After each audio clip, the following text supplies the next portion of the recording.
Top 5 changes coming to Marvel Strike Force in 2020. I am discussing it with my buddy OhEmGee MobileGamer. And if you are ready for all of that, you know what to do. Smash it! ValleyFlyin.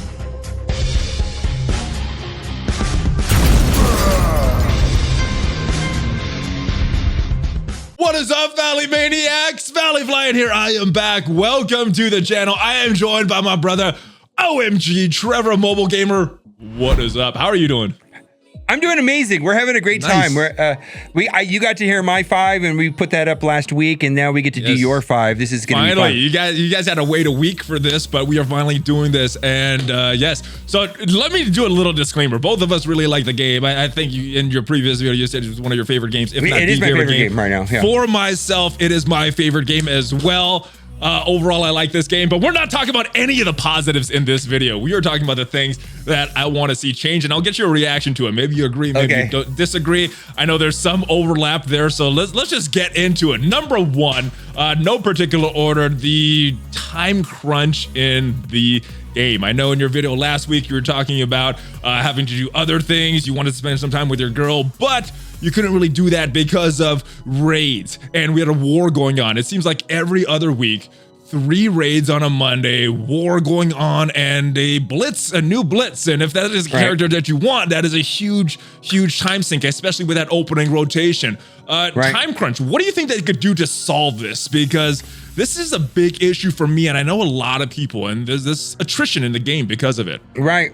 Okay, well, first of all, I just want to give credit to where credit's due. I do like the way that the Blitz mode is structured. I'm glad that Blitz exists, and I'm glad that Blitz exists for people that want to put more time into the game, because some people do, right? And I like that it is optional and that I don't really have to participate. And to a certain degree, the arena is that way as well. If I don't want to participate in the arena, I can just opt out. And if I don't want to participate in Blitz, I can just opt out. It's an optional part of the game, right? Yes. And if I really don't, I mean, I do miss out on rewards, I do miss out on some opportunities, but I don't have 19 Discord messages. It's a single player mode. You're not held to other people, right? Like those other 2 modes.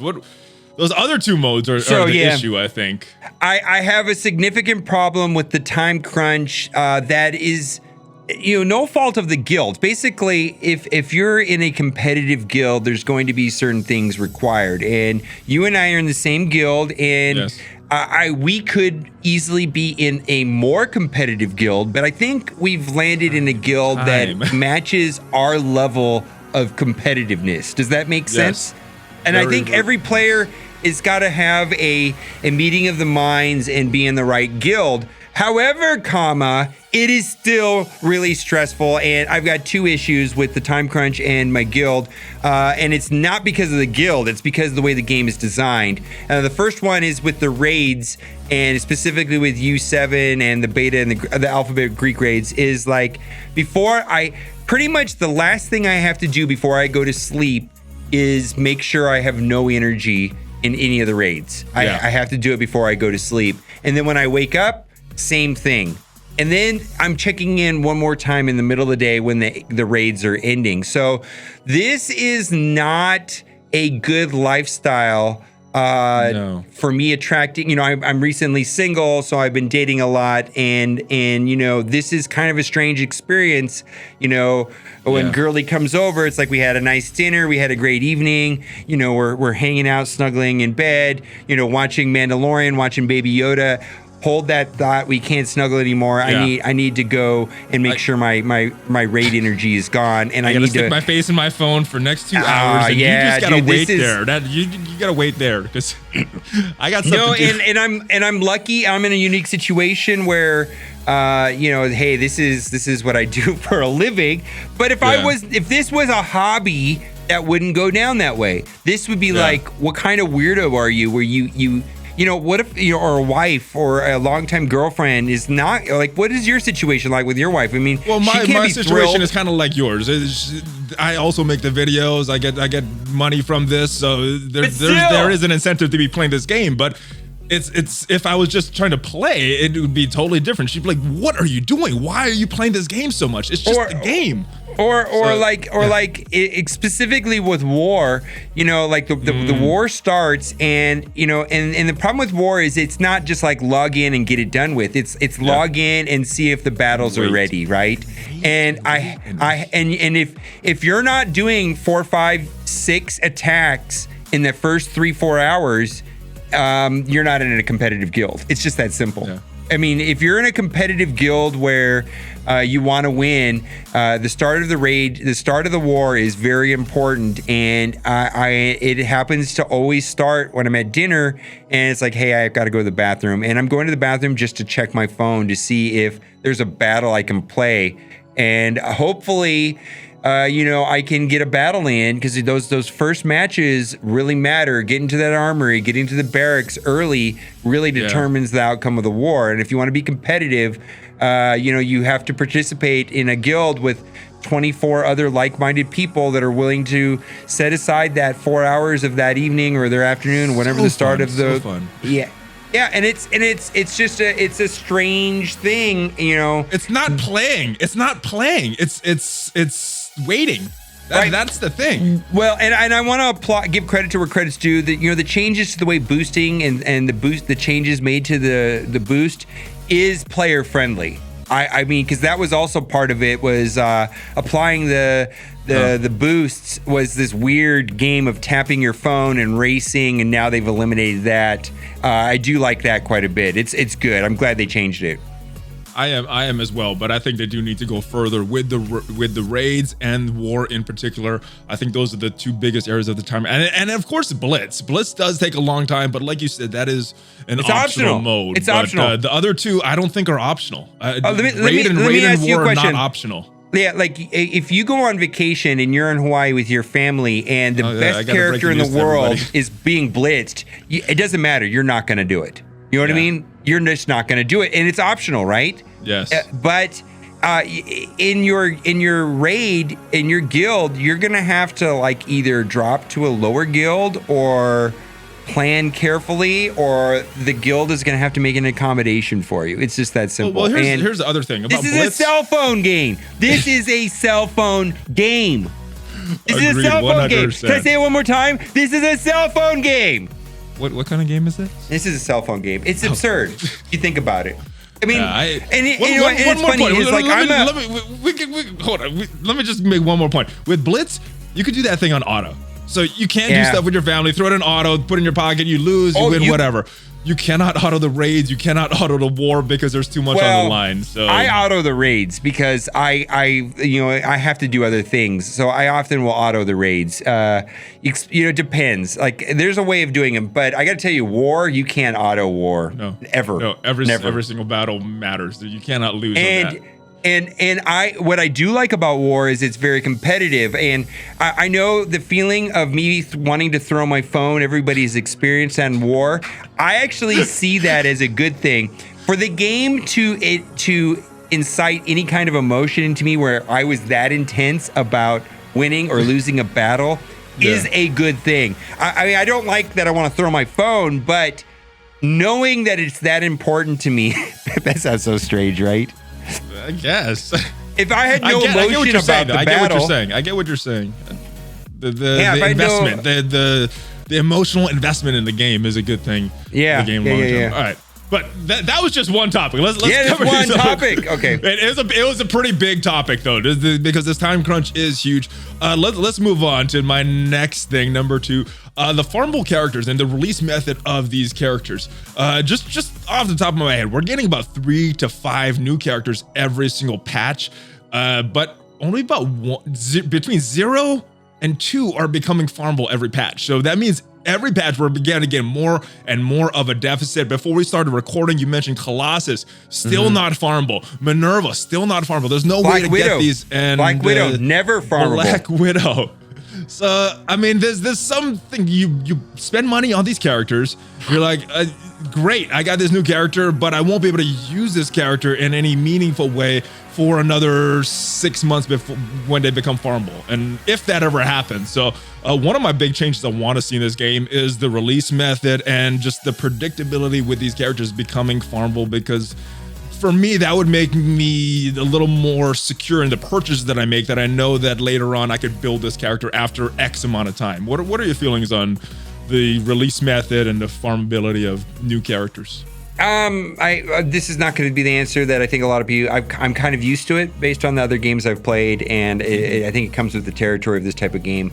I think that the frustration that's created by Colossus not being farmable for 200 days is intentional, and I think it's a part of their business plan, and it is what it is. Okay.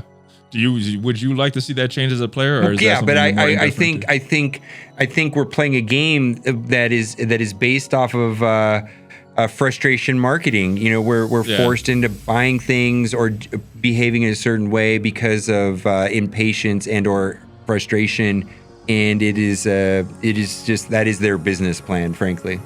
I get it. I mean, it's kind of the business plan, but let me ask you, like, from a business perspective, if they keep going to this deficit every single update, do you think that's good for the long-term health of this game, having so many characters not available, or is that better for business? Anecdotally, or just like by gut feeling, I could say one thing, but you know, we really don't have any data on that, to be honest with you. Okay. I don't know. Fair enough. All right, next thing, and I think you will be in agreement with this. You might not feel it as passionately, but save squads, we definitely need more. We're getting all these characters per patch. We're not getting more save squads. We're getting more game modes. We need to be more intricate with the teams. What is going on? Why do we still have this many? There's a couple things with the save squads things. First of all, there's no way of searching characters by alphabetical, by name, which just seems vital. Just scrolling through 100 and something characters to find the one at the very bottom is a real hassle when I could just type in Nobu. It's kind of a big deal. Also, because of the games, in this game, character placement's vital, right? Yeah. The order that you put the characters, where you put the tanks, where you put the attackers, so on and so on. Not having a drag and drop mechanism to quickly switch around the locations is, and then having multiple tabs for different game modes, and then also having a box that you can check where it says unique only, so that once in a tab, once a character is put into a squad, it's no longer sitting on the roster on the side, so you can say that would be so helpful. It just this is basic quality of life things. I think that this should be a free thing. The idea that they would choose to monetize this is insulting. Absolutely insulting that they would. That was the original plan, and then there was some backlash. Any kind of quality of life update that makes the game more enjoyable because of some frustration caused by their bad design is frankly insulting that they would try to monetize that. And if they try to monetize that, I will rant for sure. Yes. So hopefully we get more. Hopefully it's free. Hopefully there's each tab for each game mode. I would like to see at least 20 for raids, at least 20 for blitz, and so on and so on, and have it expanding, because we're always getting these new characters. So that is what I would like to see for 2020. Red stars. I mean, geez, how I gotta bring these up. I mean, I think it's a dead horse at this time, but I did need to bring this up because Red Stars, it's been about a year since they were released. Okay. I think some people were giving it a little bit of time to see what would happen. We had the infamous trust us message that they released at the time that, oh, it'll be better. I don't see it happening. What do you think is going on with Red Stars? Is this just how it's going to be? Is there a method to improve? Let's just say this first, that 3 red stars is the same as having 0 red stars. Basically, you know, why not make 3 red stars, just 0 red stars? You really have to look at it. If your character does not, 3 red stars is like having nothing. You know what I mean? Getting into the game. Your character has to have 3 red stars to do anything. You get a new character, and if you don't have 3 red stars, then you didn't do something. You have to get 3 red stars. Harder, brother. Yeah, and then 4 stars is a boost. Actually, is a step up, and 5 stars, and then 6 and red stars are so random and non-existent. And what's objectionable about the red star system is that being that that 3 stars is baseline at this point, bare minimum to like do anything. And what 70% of a red star orb is going to be a 3 star or lower, which is just a waste of time. It's a waste of an orb. Well, let me ask you this. You spent a lot of money in this game. How many 7 red star characters do you have? I have 0. 0. And multiple figures on this game and 0. And I have 0. I don't think I've spent as much as you have spent a lot But in all fairness, after over a year, I could have spent. I don't buy these packs. I do not buy those packs. I mean, if I do a Whale Wars with Casino, I'll buy a pack. I bought some at the beginning. But really, many people are spending $100 per character to get the red stars because they have those two $49 packs. Every time a new character comes out, they just drop the $100. It's just a surcharge to the cost of the character. And for every character that's come out, everybody's had an option of spending $100. I've done that maybe once or twice. You know what I mean? So the amount of money I've spent on red stars compared to the maximum amount somebody could have spent, somebody could have spent 10 times the amount as me. And that's where you find people that have 1 or 2 red stars. But it's not so much the 7 stars, it's the 6 stars. People that have dumped a ton of money into red stars will have 10 or 12 6 red stars, where I have 3. I mean, really, I think that how many 6 stars you have is probably a better question at this point. How many 6 red stars do you have? And the answer to me is I have exactly 3. I have 3, and the problem is they're not on good characters. No. I don't have my, I don't have, one of them is Minerva. That's not a terrible character, but not that important. You know what I mean? Yeah. The other one is Loki. Not a terrible character, but it's not. These are definitely like tier 2 characters. Kit, not as. No, I'm not complaining. I'll take those characters, right? I'll take a 6-star Loki. I'll take a 6-star Minerva. Fine, but it's not a Minerva. Mantis, a 6-star Mantis. I'm so sorry. Mantis, very different. Mantis, Minerva, potato. Yes, I know. But I can't for the life of me ever call Mantis. It's because they came out at the same time. Yes, and basically, I get you. And Minerva stole all the thunder from Mantis. Mantis got totally slighted. By Mantis totally was just slighted by Minerva. Minerva completely trivialized Mantis in raids and in every game mode, really. In every way, Mantis is just not as good as Minerva. Anyways, 6 red star Mantis. I wish it was Minerva, Captain Marvel, any of these characters, Well, what do you think would be a solution? Giving out more promotion credits, just giving out more red stars at all, changing this whole system? What do you see as a viable solution that actually has a chance of happening? I'm just never going to be a fan of RNG progression. Agreed. I'm just not a fan. I think that's the complaint's been since day one. Yeah. Red stars, you get no control. No control over it. And I can go out of pretty much like I said, basically with promotion credits and or picking the timing of a new character coming out and opening red star orbs. Pretty much gives me some flexibility to pretty much get all characters to 3. And if I'm serious about getting a character to 4, I feel like I do have some control over that. But getting a character to 5 and above is challenging. It's really random, and I don't have any control over that. But I can say that if a character is important, I feel like I can get them to 4 if I want them at 4. Like Rocket, I can get Rocket to 4. Any of the characters I use every day in my arena, I can get them to 4. But anything above 4 is just getting 300 promotion credits just seems really steep at this point. Yeah, I don't know when I'm going to be able to get that, but definitely needs to be fixed. Hopefully they find a good solution that is player friendly. And they need to make money, so hopefully they'll still make money, but which will make them implement the solution. But yeah, I do want to see some changes to red stars. Now this last one, this is more of an issue for players that have been playing for a longer time. Those Ultimus orbs. Whenever we get these duplicate shards, we get the Ultimus orbs. At some point, though, we're not going to need the shards of these characters in those orbs. We're not going to need the Ultimus shards. I would like to be able to buy gear with these as well. Similar to Star Wars Galaxy of Heroes. Just have a shop we could spend on other things, not just Ultimus, not just these orbs, but spending on other things. That's what I would want to see with this.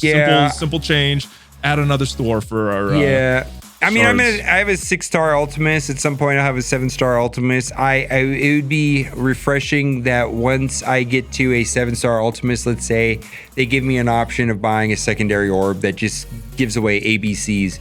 You know, like the Kingpin orbs. The Kingpin orbs are not great, but they're better than nothing. You know, give us something. At least something you could use. Yeah, give us something. You put it you could either open it for shards or gear or something like that. If Foxnext insists on keeping it RNG. Oh, heaven forbid, gold. You know what I mean? Like they could give us gold. Gold orbs. Yeah. You know, why can't we? You know, we get the. You know, first of all, like there is really no incentive to finish our daily activities, and I know that they're highly focused on players finishing their daily activities, but why can't we convert those 5 Wolverine orbs, 5 Wolverine shards into gold? Or you know, I would actually go out of my way to finish all my daily activities if I knew I could convert those last 5 Wolverine orbs or shards into 200,000 credits gold. Right? I would like something. That. I would like 300,000, 400, and that's something. not even gonna make a dent because stuff is so expensive here. 200,000 is not gonna make a dent at all. If I don't get those 5 Wolverine, what do I care? What do I care? It does nothing. And so I don't understand. I don't understand why they're doing it that way. Anyways. And I think it's just something that they like, oh, let's implement this, and they forgot to go back on it as the game evolved. But it's time, guys. The game's been out for a while. That's my 5. Your 5 is a little different. We put that out last week. Thoughts, conclusions. I'm really curious to know what your wife or your girlfriend thinks about this game. And I know that's a big assumption that most of I have to assume that most people who play this game, you know, at least 90% of our guys. I know women play this game, but even if you're a girl, what do you think about? I see the analytics on my channel. I know who you guys are. It's 98% male. This game is 98% male. And I know a lot of you guys are married and kids. So yeah, I'm curious as well. Let me know in the comments. I've met a lot of people in public. It's like married guys that play this game. I mean, it's I would say a large percent like us. It's an older demographic, correct? It's people like us. It's people like us. Yeah. I happen to be single, but it's married people. A lot of married people. A lot of your girlfriend or wife has to have thoughts about this game. I'm curious to know in the comment section what that is. I am as well. I am curious as well. Am I alone? And or how much money have you spent on the game? Do they actually know how much money you've spent on this game? I mean, I know there's people that have spent thousands of dollars on this game, and they're not telling their wives or their girlfriend. I know there are.